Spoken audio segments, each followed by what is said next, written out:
Welcome to Critical Aspects of Law Enforcement, a podcast where we dive into the physical, mental, emotional, and spiritual well-being of the law enforcement officer. Minor injury accident in the 2700 block of 156th Avenue Northeast.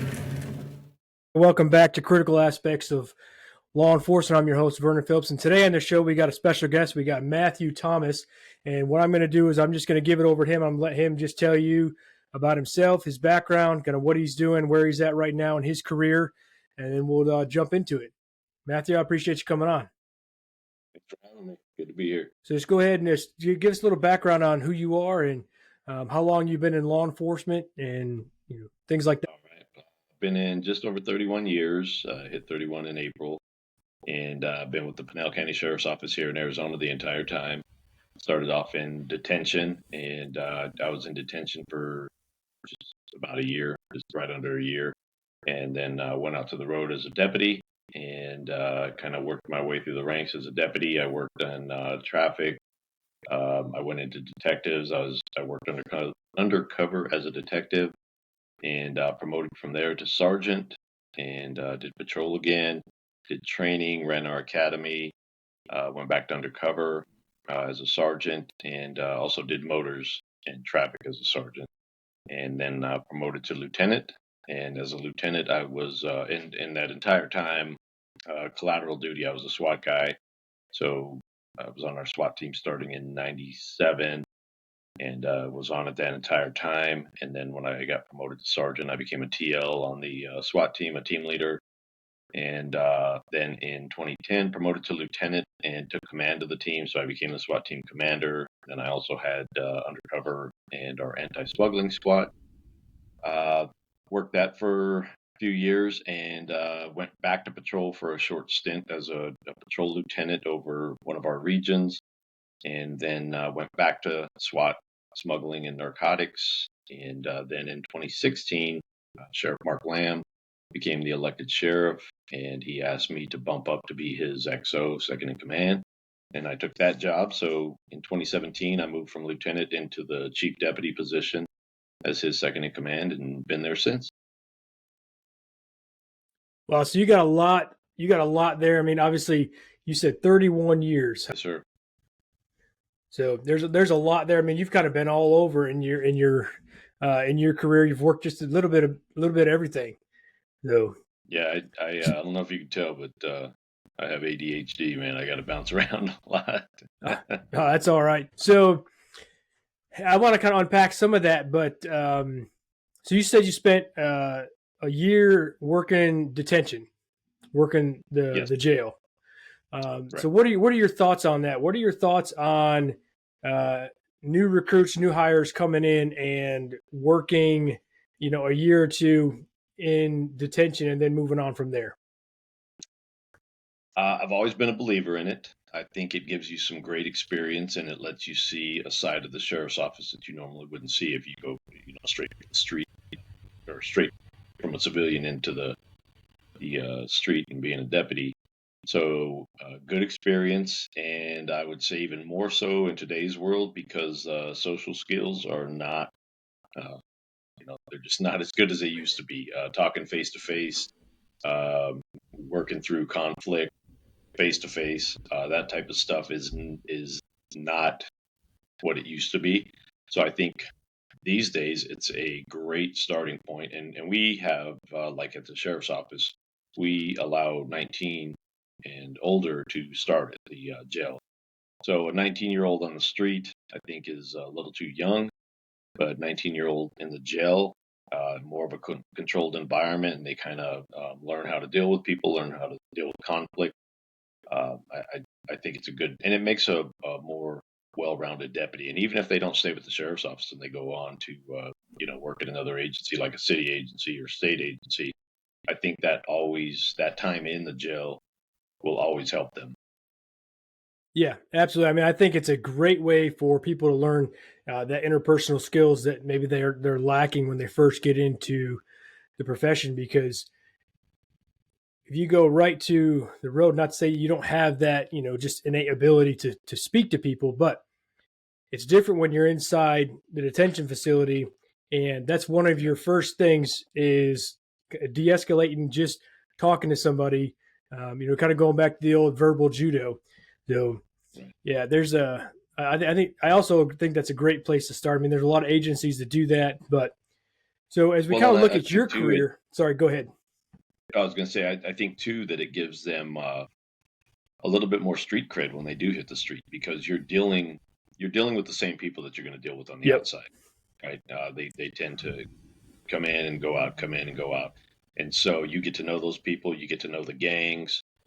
You get to know who's friendly with who's not friendly.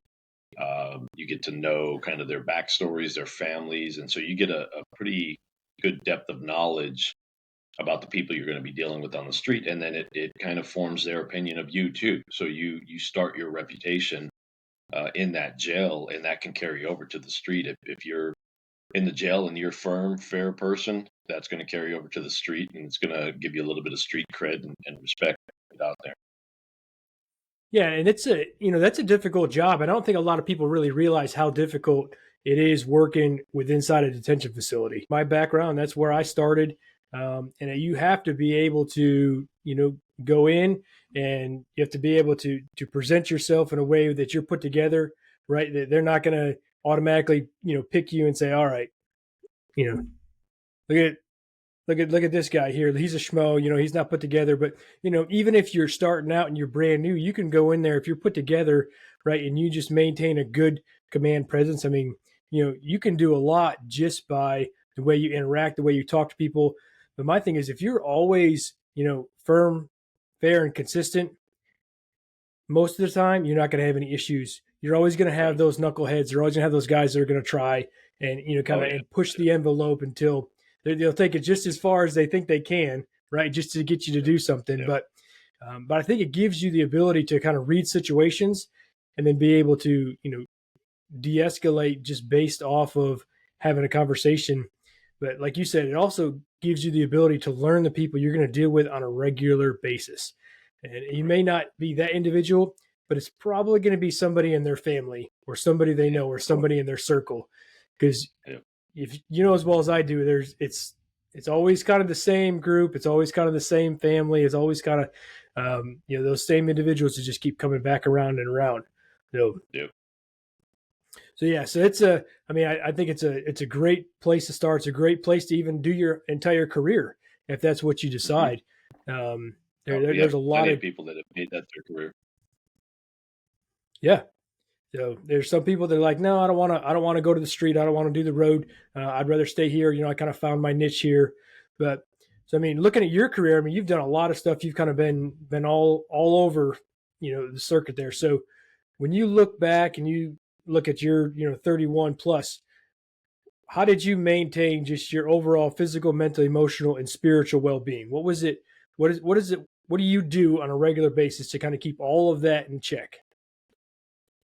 Well, I don't know that you do keep it all in check all the time, right? I think we falter quite a bit because we're human beings, and I can tell you, like my spiritual well-being got off track for a number of years because I got away from church, and I think that had a direct effect on everything else. And so, but as I went along, physical fitness has always been important to me. I felt that it was my duty to stay fit. I know that bad guys train, and I know that there are people out there that keep themselves ready to kill us. And so I wanted to stay ahead of that curve, obviously. And then I knew early on in this career what this career does to you, because our statistic here is 5 years, that 5 to 6 years after your retirement is when statistically you're going to die. And so that number has always been a kick to the gut, right? And I joke now that I'm at the end of my career, but I'm afraid to retire because I don't want to die. And you have to so you have to stay physically fit, because heart is one of the things that gets us, right. Heart attacks is Mhm. killers of cops. So you have to keep those arteries clear. You have to keep that blood pumping. You have to stay in good shape. And then I also know, just from my own experience, that this job and what it does to you, the cortisol dumps, the adrenaline dumps, that has a physiological effect on your body that you cannot stop, and the lack of sleep as well plays into it. And as you get on in age and tenure on the job, you find out that like diabetes and high blood pressure are two things that hit almost all of us, and it's because of that cortisol, that lack of sleep, that insulin resistance. So trying to stay ahead of all that, I felt it was important to constantly work out. So the gym was one of my sanctuaries, whether it be, going in lifting weights or whether it's out running. I hate running while I'm doing it, Yeah. but I love running while I'm doing it, if that makes sense, because it's a good escape. It's a good time to think. You seem to have a clear head, and then when I'm done, I really feel good. But at the same time, I hate running. But nonetheless, that was my go-to, was the gym for that stuff. And then, as far as mental health, I would say the better part of my career, probably two thirds of my career, um, that was taboo, man. It really was in this profession, and you didn't talk about it. You Yeah. just suck it up, and you push forward. You compartmentalize as much stuff as you can, and you figure out as you go along that that doesn't work, because as you compartmentalize and you stuff things in a closet tends to get full. And the weird thing is that door pops open at the most inopportune times, and stuff comes flying out. And so, as I moved into this role, actually was the first time that I ever went to a counselor, and started, regularly seeing a counselor, and working out a lot of this stuff, because I've seen a lot of death over my career. I've been involved in a lot of critical incidents, and whether you understand it or not, that stuff really wears on you, and some of it uh, invisibly wears on you. Like you don't even know that it's wearing on you until it's almost too late. And then I'll go back to spiritual.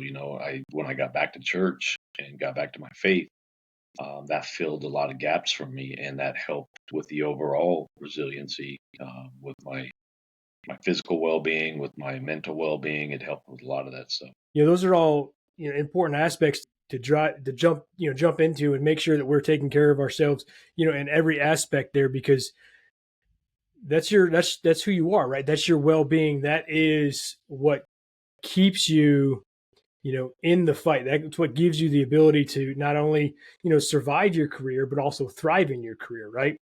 And Yeah, so, absolutely. I'm glad you hit on, every single one of those. And, we could kind of just spend and stop and spend, our entire time on every single, aspect there. But, just looking back, I mean, you said yourself that the mental aspect was taboo, right?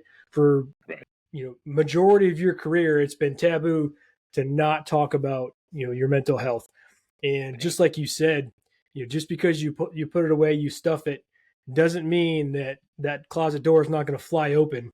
And the problem when that happens, is when that flies open, you're not just dealing with one thing, you're dealing with everything that you've stuffed in there that's now coming at Oh, you at once. yeah. So it doesn't give you, so yeah, you might be like, I'm just going to put it away. It's so much better if you deal with each thing as it comes, process it, work through it, because it's a lot easier to deal with it one on one than everything at once. And I'm glad that And that's that you kind of talked about. Yeah, go ahead. I was going to say, that's kind of the model that now being in a position where I'm a decision maker, that's the model that we've moved to. That when we have critical incidents, that it's dealt with right then. That's when they see the counselor. As soon as we have that critical incident, our peer support and our critical incident team kind of step in place, and they start setting things up. So they set up the counselor visits, sometimes mandated, sometimes not, and they get them started down that road, because that is absolutely correct. If you deal with them one at a time, because I don't want my people to have to stack that stuff. I want them, because I know from my own experience, when you stack that stuff, your family pays for it too. And we want to, our kind of, the sheriff and I, our motto has been, we want to return our people to their family better than when we got them, not worse than we got them. And to do that, you have to address these kind of things, and you have to hit it head on and be proactive. And this is one of the big areas right now in policing that they're understanding. It affects everything, man. It affects your family life. It affects your professional life, how well you perform. And so, if I'm if I have an all-star team, there's no way that I want to shortcut that team by giving them anything less than the best so that they can keep being all-stars. Yeah, absolutely. I mean, you even hit on the on the spiritual aspect. So for yourself, did you notice a big difference when you were investing in that portion of your life and when you weren't? Absolutely, huge difference. And when I got away from religion, it was because of the career. So I became disenchanted with the religious institute, and you start questioning God really in this. The things you see and the things that you have to Yep. deal with in this job make you question if there really is a God, right? And you question that a lot, and so that kind of pushed me away from church. Like I said, that and the institution of church itself, because again, in this job we deal with politics, right? And then if you have a religion where you see that, you're really disenchanted with it because you're like, I don't want this crap. I get it at Yeah. work, I get it on the street, I don't want it in my faith as well. So, anyways, I got pushed away, or I pushed myself away from my faith, and then that was probably a good 15 years, maybe a little bit less that I was away from my faith. And when I got back to it, it was really like a breath of fresh air, and like I said, it filled a lot of gaps for me, and it brought a calmness to my life and to me personally, and so it had a calming effect because I think you feel like you're constantly looking for something, right? You don't know what that is, and we fill it in with bad things. We Yeah. fill it in with alcohol. We fill it in with porn. Just all this bad stuff, man. And when you fill it with the right stuff, I think that brings you balance as a human being. And so that's what I really notice is more balance in my life, better relationships, better ability to deal with people because I'm looking at them from a different aspect. Because this job can harden your heart quite a bit as well, and you start seeing everybody as the enemy, and that's absolutely not the case. But it can happen, and my faith helped me, pull out of that as well. Yeah, and I think that's where a lot of law enforcement are at or have been at some point in their career is because of the things that you see and the interactions you have, right? It gets you to that point where you kind of think you go one of two ways. You either you um, you either kind of you're all in, right, where you're just diving Right. into just all types of religion, trying to make sense of the things you see, or you're completely out. You just cut yourself out altogether, and you're like, no, so it's like you either over associate or you disassociate. Um, Right. but the way I look at it is, I don't know how you can do this career and not have a good faith aspect, and kind of be grounded in your faith. I think it's statistically proven that people with faith are generally more resilient than people who are not. Um, and I think that kind of goes back to this idea of biblical resilience that I kind of put together, which is where you're internally focused. And what are you internally focused on? Well, your relationship with God, right? And that gives you Right. the ability to be purpose driven, and your purpose driven is essentially to what, to live your life for him, and to glorify him. And when you do that, that gives you the ability to face adversity, right? It doesn't mean that it's going to be easy. It doesn't mean that you're not going to face adversity, but it gives you that ability to endure it. It gives you that capacity to endure that and get through on the other side, to where if you don't have that, um, you know, you're missing that key component. I mean, you know, in the law enforcement community, like, we're always talking about what, being physically fit, and now Yeah. it's regularly, we're talking about it more often about being mentally fit. But I think now we're kind of losing that, the spoke of being spiritually fit as well. We're spending, there's that shift, so we're talking more about the mental impact, but I think we're losing some of how that also impacts you on a spiritual level. um Yeah, I so I agree, think and that I think that I think that when you talk about law enforcement now, that you can't focus on any one of those things, like you're saying. You have to speak to resiliency as a whole, right? And you have to have a holistic approach with it, which includes spiritual, mental, physical. It's all of that stuff, right? And if you don't, and again, it goes back to being balanced. If you're not balanced, if you're tipping the scales in one of those areas, then you're going to be out of kilter a little bit, and you're going to feel it. You're going to feel it emotionally, or physically, or mentally. So I think when you have that imbalance, that's where you're firing on all cylinders, and honestly, that's the best cops because they're grounded, they make solid decisions, they have a level head, all the stuff that you want them to be. Oh yeah. So what's some advice that you would give to a recruit just coming into the profession? So somebody who's just getting ready to start their career, you kind of looking back over your career. What is the main thing that you would tell them or encourage them to do, or maybe even not to do?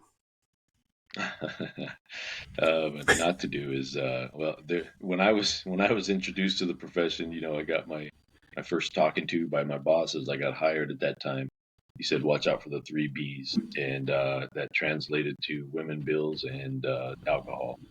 And so those three things tend to get us in trouble. And again, if you look at your resiliency, it points directly at that, right? Because we fill voids with the alcohol, the women, and then we get our bills out of whack, and you're spending more than you earn, and you're working all this overtime, and you're not getting any downtime. And so I would say as they get into this career, um, just understand that no matter what anybody tells you, you're about to start experiencing something that just can't be described. I can't tell you what it's like to pick up a dead baby. You have to experience Hmm. that, and each one of us handles that differently, right? And we each process that differently.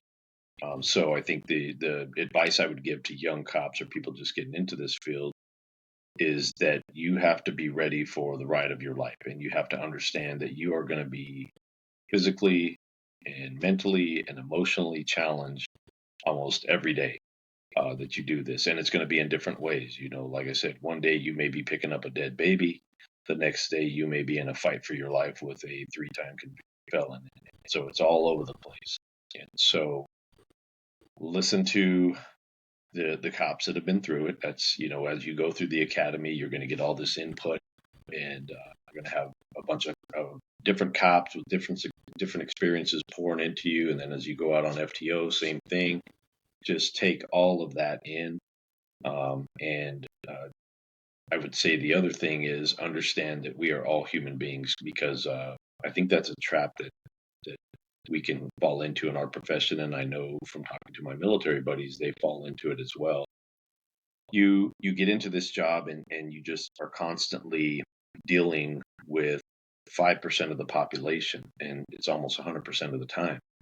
And so what ends up happening is you get this very myopic view, and you start to think that 100% of the population are these assholes, basically, that Yeah. you've been dealing with, right? And so you have to make sure that you have friends, and I know this is talked about quite a bit. You have friends outside of this profession, right? You have relationships outside of this profession, that you don't get yourself in this echo chamber where you view it as just the people in uniform are the people I can trust or that are my friends, and everybody else is an enemy, because that's problematic. Yeah, and I think that's sound advice for, not only just anybody coming in, but anybody in the career in general. Um, and being able to distinguish between the two, right? Between that 5% and then everybody else on a regular Right. basis is important. And Yeah, so absolutely. what would you tell those guys that are, 25, 30 years getting ready to retire? Oh man, I don't know what I would tell them, because I'm the same boat, and I'm trying to figure it out. It's it's weird because it goes fast, and I know everybody says that, but it really, really does. Like I look back at my career, and I'm like, holy cow, years go by already. It doesn't feel like that. And then you find yourself at the end of this career, and whether you like it or not, it becomes a part of who you are, right? It becomes part of your identity. And so as you spin down and you get towards the end of that, you start realizing that you're about to lose an identity.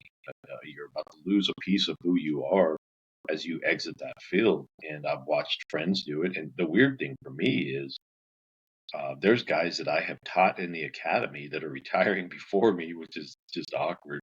But as that happens, what I know, and it's not that it's a lack of caring of me. You know, I care about my people. I care about my agency. The sheriff cares the same. And but the truth is, when you say, "Hey, I'm retired," and you leave that building for the last time, your card gets deactivated. You're no longer welcome in that building. You're welcome as a citizen, but you don't get the same rights to enter that building. And people may miss you for a week or two and talk about, the good old days or whatever, but the machine just keeps on going and it pushes forward. And pretty soon you're a has been, and, you're just talking about what we used to do. And that's all kind of scary, man, to be honest with you, because, it's what I've done for the last 3 decades, and you don't know what the next chapter looks like. And so I think if you don't have a balanced life, that can be a very abrupt stop. And I think that's where you see guys, that's where you see the suicide stuff pop in, because guys just lose their identity and they don't have a purpose anymore. So you've got to make sure as you approach the end of your career that you're not all in on just that career. You've got to have other purpose in life, and you've got to really broaden those horizons so that you function after this career.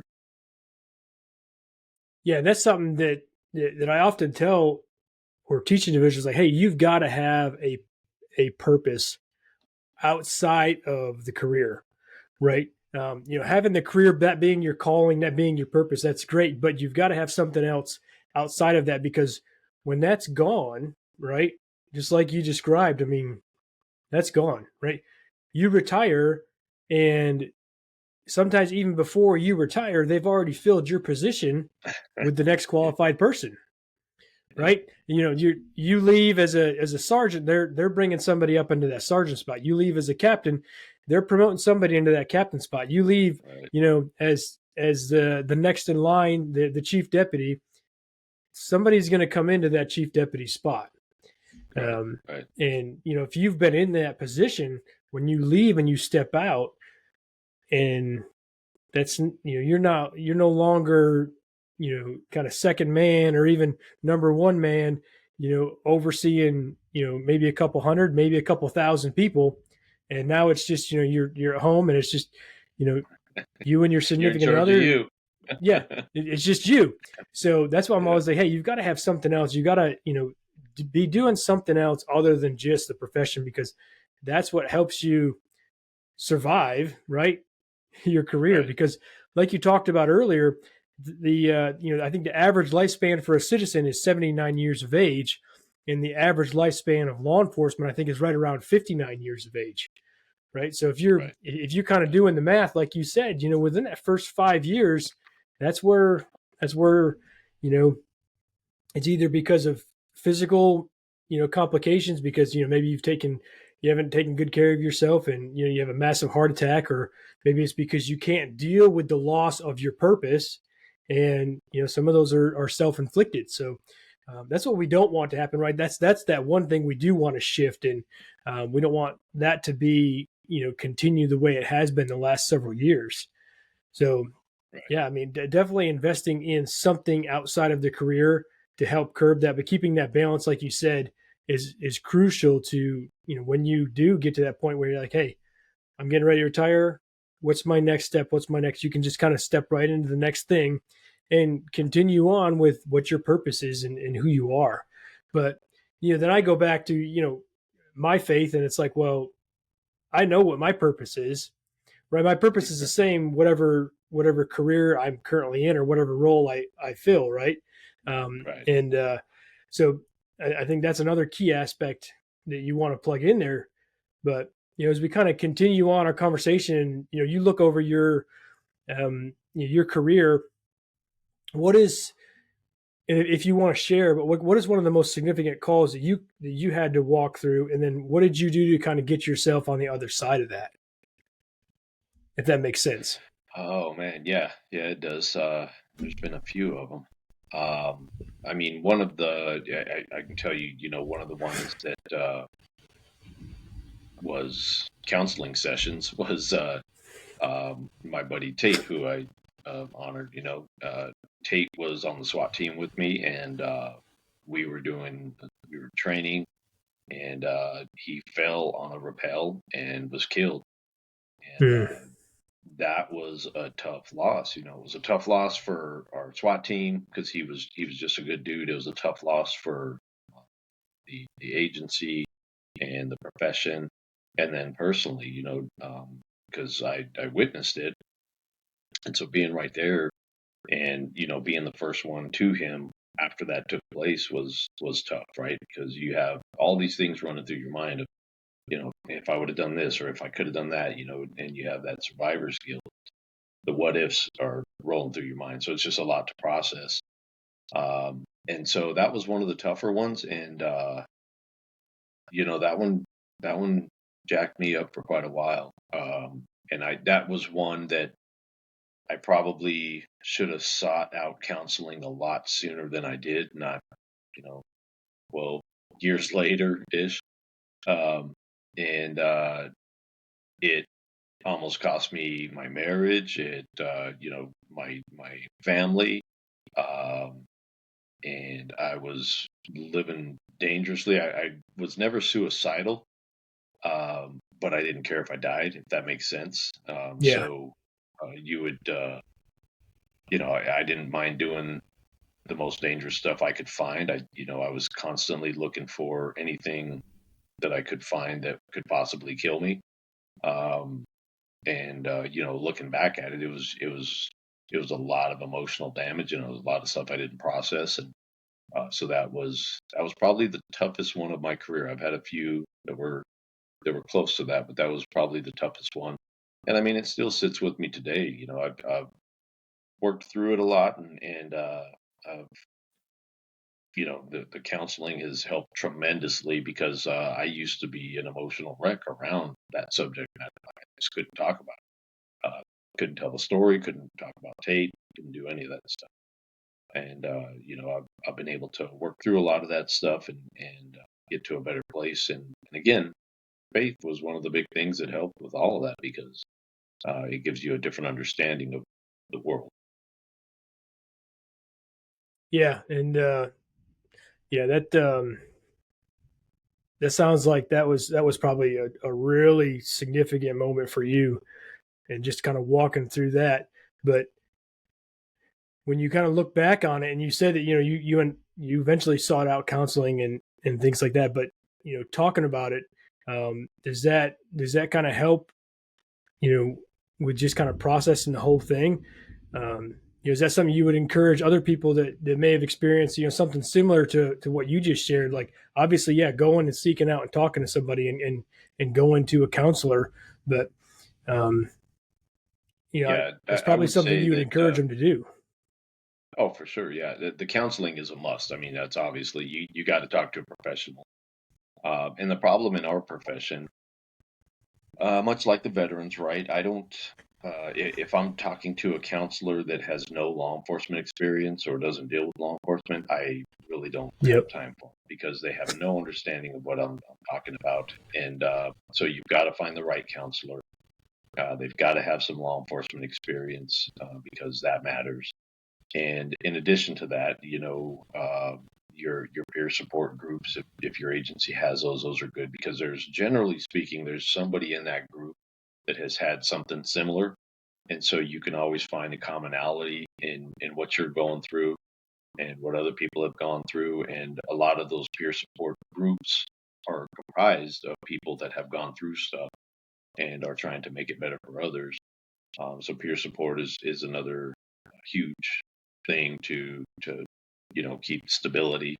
But absolutely, you have to you can you can try and bottle it up. but Yeah. it's going to show its head at the most inopportune time. And so much better to tackle it head on. And like I said, I am very fortunate that I have a very patient and loving wife, because she put up with a lot of what I was going through. And you become hardened, mean, hateful sometimes. And it's not who you are or who you want to be or who you're trying to be. It's just all that stuff working against you. And if you don't work to correct it, it starts winning. So you got to make sure that you have those outlets. Yeah, and that's important. But I think something that's even more important is, you are at your agency, you are number two, right? You Right. you're the number two guy, and you're on here and you're saying, hey, look, you've got to go and talk to somebody. You've got to go and talk to a professional. You've got to go and talk to a counselor. And it's not just any counselor. You need to go and find one that is culturally competent with law enforcement, right? With the understanding Right. of who they're dealing with and why that's so important. So, and I think that's something that's really, really crucial to point out is that, there are administrations out there that do have, their people's best interest in mind, and it's like, hey, look, if you've got something that's bothering you, if you've got a certain call, or if there's something that's transpired in your career that is really kind of sticking with you, you need to go and talk to somebody. And it's not just you saying it, but you're like, I've done it.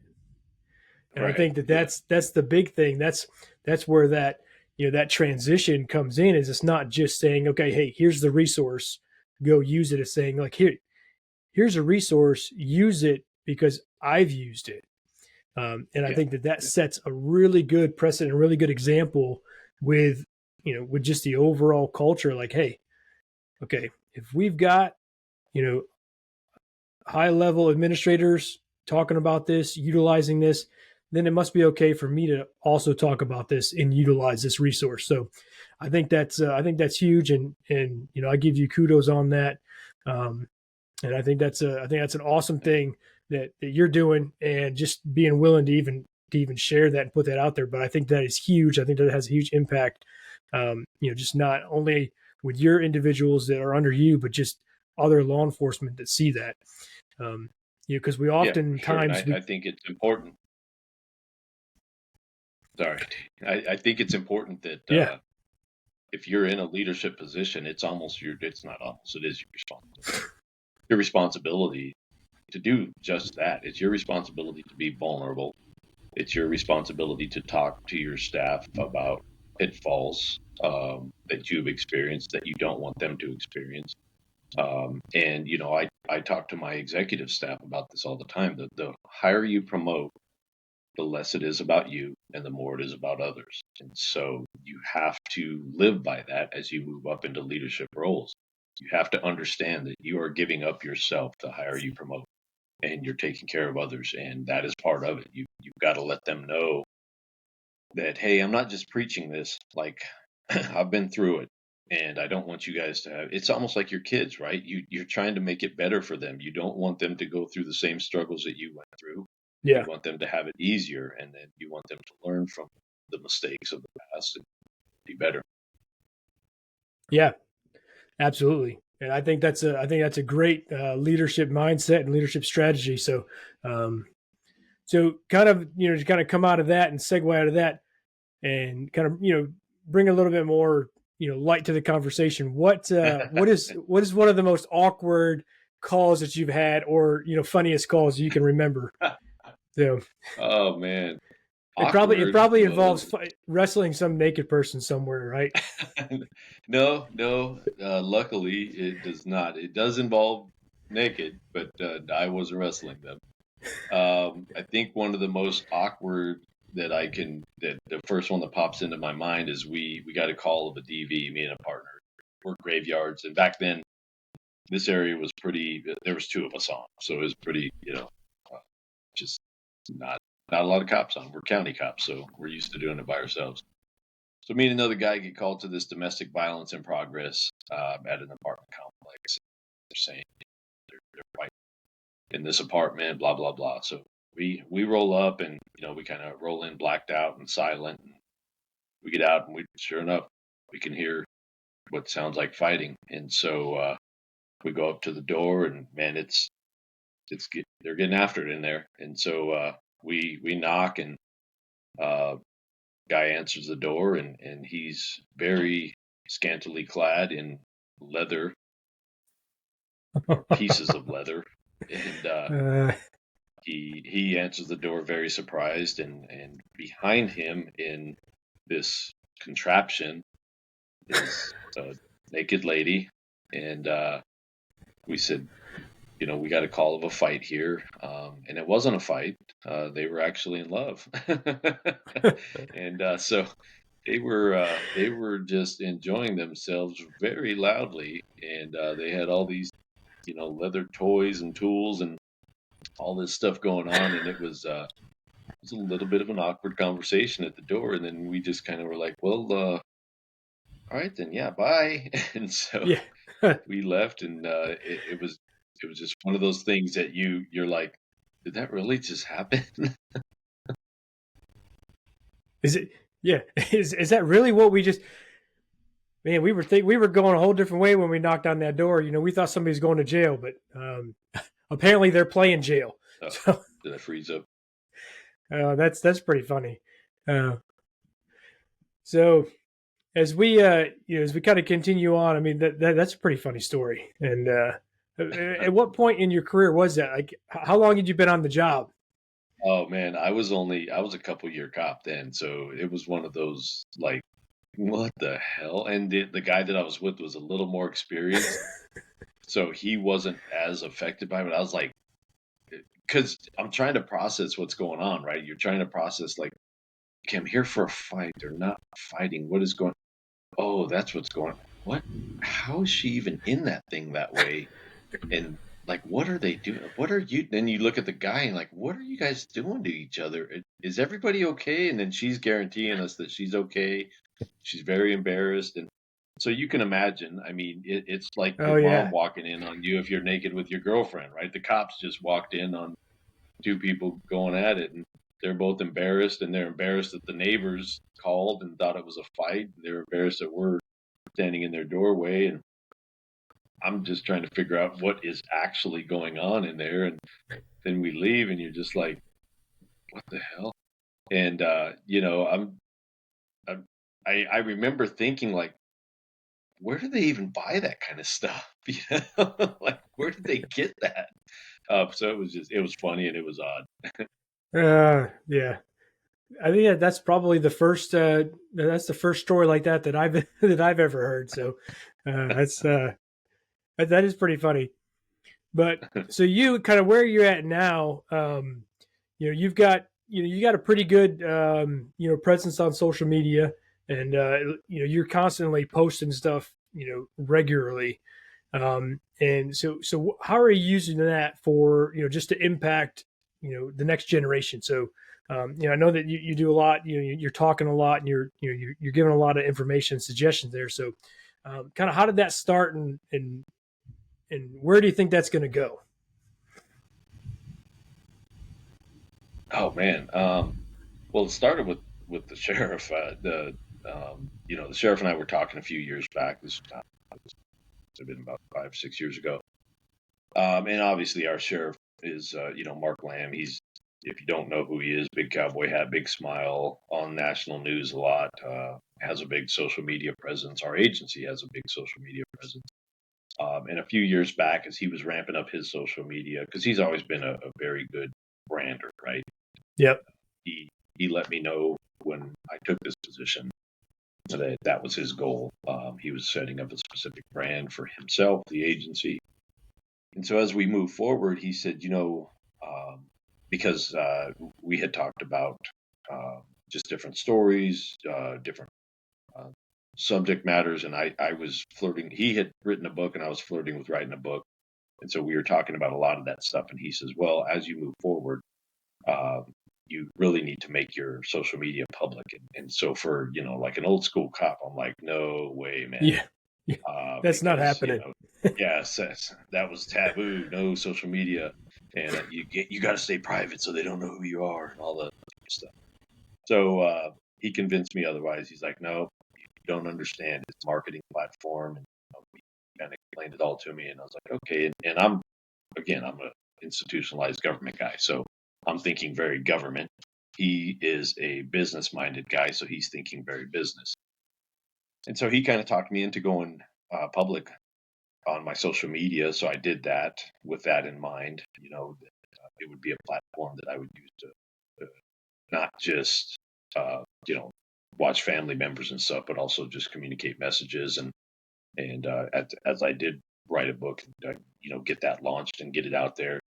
And so it helped with all of that stuff. And then as you get into it, you figure out that it is just a great means of communicating with a full spectrum of people and having interaction. I've met some super cool people through social media. We never would have met had I not, either followed them or they followed me on social media and get to Yeah. chatting. And yeah, and so that's how that all came to be. And then being with him, being around him, obviously boosts my stuff a lot. So anytime we would do something together, I would see my numbers increase and gain more followers, and then uh, you know, more people start kind of paying attention to your stuff. And but it can be, it becomes laborsome sometimes Yeah. because you got to feed the machine. But nonetheless, I enjoy it because I interact with some great people. I just like to have fun with it, just kind of show my life, show what it's like to be, this dude second in command, and I enjoy showing them the cop world from my perspective. And I like messing with my wife. My wife and I have a very she's my best friend, so we have a real friend relationship, and much like your good friends at work and stuff, I mess with her all the time, right? It's all about joking and stuff like that. So I show my workouts. I'll show my fitness stuff that I do. I show my cop stuff that I do, and my fitness stuff. My wife is involved with that. We work out together. That's kind of our thing. So I mess with her on there sometimes, and then I try to also just voice my opinion and what I think about things, and then I also try to provide um, some insight and some guidance where I can. The problem is in our profession, a lot of us have imposter syndrome, right? Because I always I I fall into this trap myself. Like, who am I to talk to other people and tell them Yeah. anything? Because I'm just a dude, and what have I done? But then you get to talking to people, especially when you get outside of this career. You talk to professionals, CEOs, and that level of people, or just normal everyday people. You start talking to them, and you figure out very quickly that they're very interested in what you've done, what you have to say, how you view the world, some of the stuff you've been through. We think it's just like regular stuff, right? And Yeah. because we see it all the time, we do it all the time, and we're around other dudes and girls that do it all the time. So it's no big deal to us, but to all of them, they are very intrigued with it. And so I kind of, as I went along, I've always been a student of leadership, and I think I know a thing or two about leadership because I've been through some stuff, and I've screwed it up enough to learn from it. And I've had some great mentors that have taught me things. And so now, as I speak and as I teach, because I'm getting into that realm, that's really what it's focused on, is what I can provide to others as insight and help, so that if they're going through something, to help them get through that. Because I've been through a lot in my life. I've watched friends die. I've watched people I don't know die, and when you're with somebody in their last moments on earth, it has a pretty profound effect on you, and you just learn a lot about life, yourself, human beings, God. And so through all of my experiences, I try to wrap that into, if I can teach people about leadership, if I can teach people about teamwork, working with small teams, because I did a lot of small team stuff with SWAT and with smuggling. So that's kind of all the stuff, and that was a long rambling question or answer, but that's kind of how it progressed. Social media into speaking and into teaching, and that's Yeah. So, and I think that I want to encourage you to continue to do that. But so your book, I'll just kind of yes, give a little plug in there about your book. yeah. The book is called Interceptors: The Untold Fight Against the Mexican Cartel, and it was it contains a bunch of stories. We have a unique perspective here in Arizona, and specifically our county, on the cartels, and specifically the Sinaloa cartel, which is who we've been fighting for years. And so the book contains a bunch of the operations that we did that I was either a part of or led, that were counter cartel operations. And so I kind of start the book off with a little bit about myself.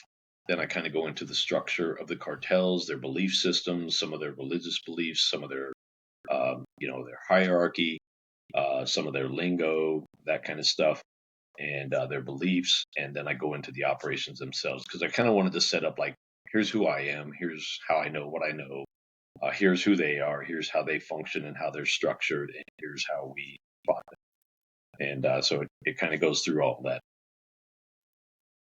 Okay. And where can if somebody wants to get your book, where can they find it? Easiest place is just go to my website. I have a website. It's one time nation, all one word, .com, and they can get it there. And they can Okay. get it direct, or there's links to get it. Yeah, and I'll plug that in the show notes so they can just click on that and go right to it. And if they Awesome. want to follow you on social media, they can find you Follow me. at. I am on Instagram pretty much exclusively, and that is at deputy underscore one time, which does have a story to it. And I'm on LinkedIn also, but that's pretty much it for socials. Okay, and I'll plug that in there too. But Awesome. as we kind of start, wrapping this up, we've kind of already hit on it. We've kind of already, it's kind of been interwoven throughout our entire conversation. But as you kind of look back over your career and where you're at today, how much has your faith played a factor in that? Oh man, uh, especially the last few years, a lot. But I think my faith has kept me going because I think my faith has always been there. I just pushed it aside for a bit, but it's always been there. I've always, believed in God. I just got away from the faith. But I think it is what kept me pushing forward. And I can tell you, there are a handful of times that I can think of instantly where I absolutely should have died and did not for whatever reason. And sometimes it was an inch to the left, and I would have been a dead man. And those just being involved in those critical incidents, especially where death was knocking on your door, really reaffirmed for me not only is there a God, but that I have a mission, and my mission isn't complete yet because for whatever reason Yeah. that bullet did not hit where it was supposed to. Yeah, and I think that's important. I mean, like I said, we've it's kind of been interwoven throughout the entire conversation, and Yeah, but I think that if nobody else gets anything out of the last 50-55 minutes of our conversation, it should be if you don't have a faith component right now and you're in the law enforcement career, you need to figure it out and you need to find it. yeah, So because it absolutely. really helps to keep you balanced, keep you focused, and keep you on track as far as just your overall life, your well being, and your purpose, and what you need just to not only survive your career but thrive in your career. Essentially, really. So, It really is. but It really is that mechanism that balances everything out. And again, you can try and do without it, and I've done it myself. I've watched other guys do it, and you can see when somebody figures it out, right? And especially when you've been through it and you're looking at another person and you're trying to guide them through that, and then when they finally just a lot of times let go, right? Let go of their preconceived notions, let go of trying to do it yourself.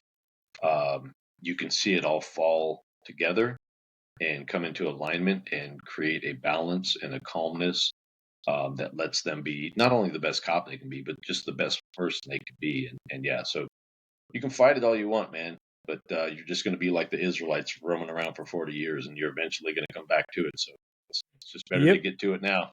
Yep. You might as well. I mean, because that's the hard way to go about it. That's for sure. Yeah.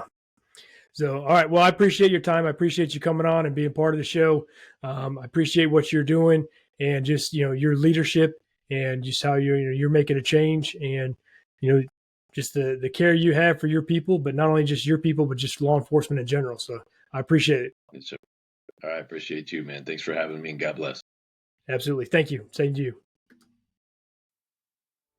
I appreciate you tuning in and listening to Critical Aspects of Law Enforcement. Remember to subscribe to the podcast and share this resource with your fellow officers. The goal of Critical Aspects is to serve, support, and sustain the law enforcement professionals.